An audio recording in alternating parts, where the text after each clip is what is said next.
Take a quick look at the smartphone in your hand right now, or maybe the computer screen you're using. You know, the sleek design, the way it just instantly responds to your touch.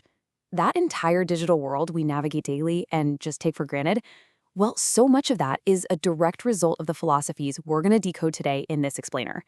We're essentially looking at the architectural blueprints of one of the most transformative figures in modern history. And this brings us to a quote you've probably heard.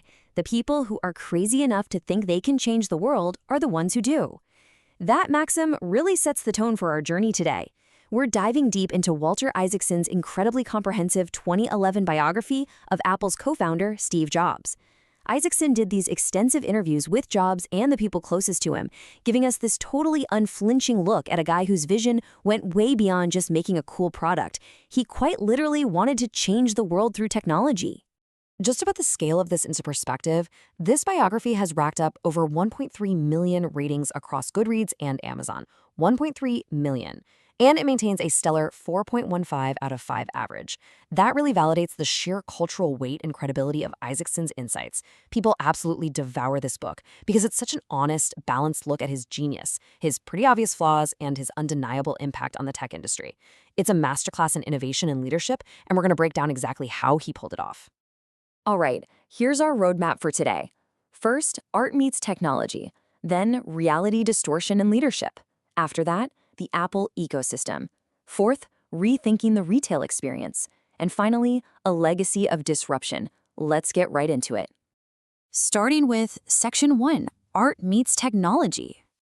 So, right at the foundation, Jobs had this core belief that shaped literally everything Apple produced. He stood squarely at the intersection of the humanities and the sciences. He didn't just want to build clunky computers. He wanted the world to see the critical importance of design. And for him, design wasn't just a pretty coat of paint. He famously said, design is not just what it looks like and feels like. Design is how it works. This rested on 3 main pillars. First up, simplicity. He embraced the Bauhaus idea that simplicity is the ultimate sophistication, pushing for designs that were just incredibly intuitive. Second, integration. He demanded a totally seamless interaction between the hardware in your hand and the software on the screen. And third, aesthetics. His obsession with perfection was so intense that even the internal circuit boards, parts you and I would never actually see, had to be beautiful. I mean, he actually rejected early circuit board designs just because the lines weren't straight enough. It was exactly this relentless attention to detail that turned everyday devices into functional works of art. But you know, Jobs couldn't build this whole empire alone. It took a symbiotic balance. On one side, you've got Jobs with his massive vision and ruthless business tactics. But on the other side, you've got Steve Wozniak, the engineering genius behind the groundbreaking Apple I and IE. Wozniak brought this generous, highly collaborative, ethical approach to the table. It really highlights the yin and yang they needed in those early days.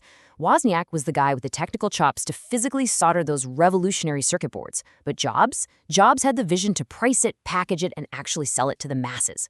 Wozniak built the machine, sure, but Jobs was the one agonizing over the exact shade of beige for the Apple II case so it wouldn't look weird or intimidating in a family living room. Moving on to Section 2, Reality Distortion and Leadership. Now, actually forcing those perfect designs into existence required some highly complex psychology.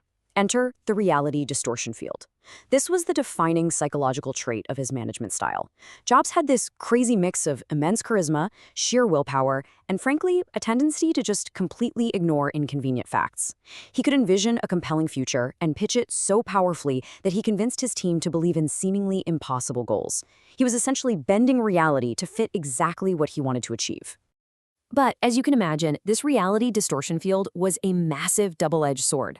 On the positive side, it absolutely inspired teams to pull off extraordinary breakthrough innovations. Take the original Macintosh. He pushed the team so hard, but he also had them engrave their actual physical signatures inside the plastic case, because, in his words, real artists sign their work. He pushed people way past what they thought were their limits. The flip side, though, was pretty severe. Jobs had a notoriously mercurial temper. He could be brutally honest.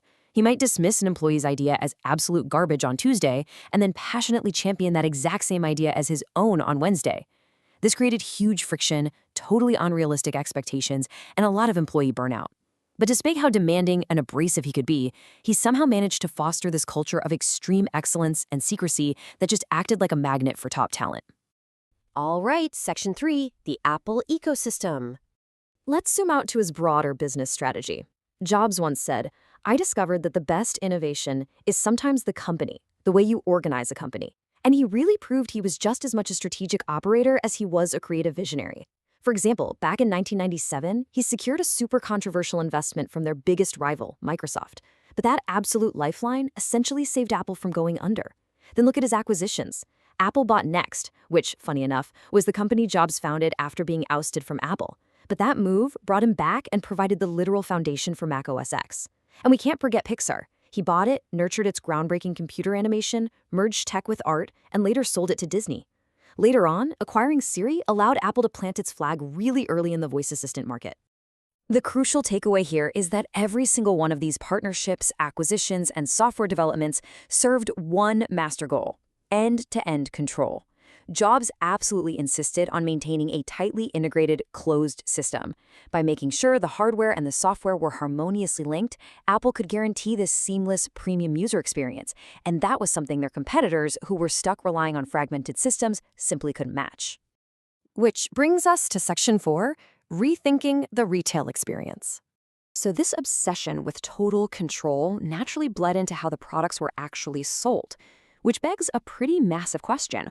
Why on earth open physical brick-and-mortar stores at the dawn of the digital age? Industry experts at the time thought it was a terrible idea, a massive gamble. But Jobs saw something fundamental. He realized that unless Apple could control its message directly to customers at the store level, they were screwed. Relying on giant big-box electronics retailers meant handing over control of the Apple experience. And he wasn't about to do that. So instead, he completely reinvented the retail experience, step by step. First, secure prime, high-traffic locations in malls and city centers. No hiding out in the back corners. Second, build these distinctive, iconic architectural spaces. I mean, some of these stores literally became tourist attractions in their own right. And third, design those minimalist interiors we all know so well, focused entirely on highlighting the products, adding immersive, hands-on experiences, and creating the genius bar for expert advice. Think about the last time you walked into an Apple store. The layout, the open tables, the lighting, it's all perfectly deliberate. It was a hugely risky move that proved the critics completely wrong, sent sales through the roof, and created a retail model that every other tech company is still trying to copy today. And finally, Section 5, a legacy of disruption. Jobs' success was for sure not a fluke. He left behind a staggering legacy of massive industry disruptions. Under his watch, Apple didn't just react to what consumers wanted, they anticipated it. They created the need. Just look at the timeline. In 1984, the Macintosh revolutionized personal computing by introducing the graphical user interface. Fast forward to 2001, the iPod and iTunes completely turned the music industry upside down, totally changing how we buy and listen to digital media. Then 2007 hits, and the iPhone completely reinvents the smartphone and mobile computing. And just a few years later in 2010, the iPad creates an entirely new category of devices, bridging the gap right between our phones and our laptops. And this brings us to one of my absolute favorite quotes from Jobs: "Real artists ship."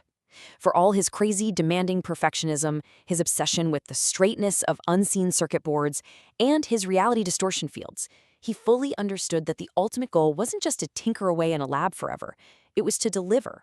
He insisted on striking that tricky balance between artistic creativity and commercial success, because he knew that to actually change the world, you have to bring your insanely great ideas to the market.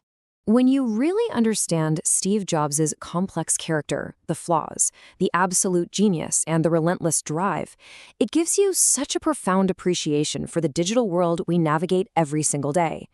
He proved that the intersection of art and technology is exactly where the magic happens. So I want to leave you with this provocative question to chew on. What seemingly impossible reality will you choose to distort today? Thanks for joining me for this explainer, and I really hope it sparks some crazy ideas of your own.